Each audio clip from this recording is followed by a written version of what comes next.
ফজরের নামাজটা পড়ে এসে এক পাতা কোরআন তেলাওয়াত করেন।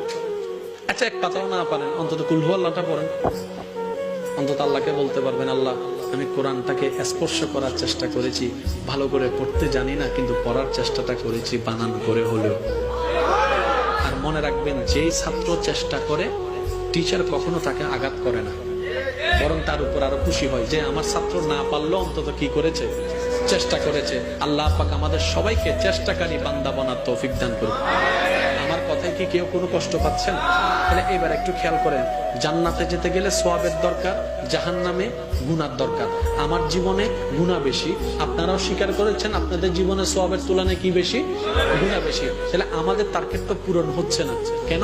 আমাদের জান্নাতে যাওয়ার মতো সওয়াব আমার কাছে নাই। আপনারটা আপনি বলেন, আপনাদের কাছে আছে?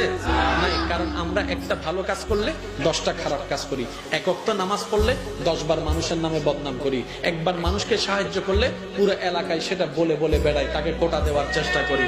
কোনোভাবে একটা বার গর্ত থেকে তুললে এই গর্ত থেকে তোলাটা আজীবন তাকে আমরা কথা শুনাইতে থাকি, কোনো না কোনো ভাবে আকারে ইঙ্গিতে, এমনকি চোখে হলো মানুষকে একটু ডিমোটিভেট করার চেষ্টা করি, অপমান করার চেষ্টা করি। শেষ কথাটা যেটা বলার জন্য আমি আজকে এতটুকু পর্যন্ত আসছি, ওই রবকে খুশি করার হাজারটা মাধ্যমের একটা অন্যতম মাধ্যমের নাম হচ্ছে ধৈর্য।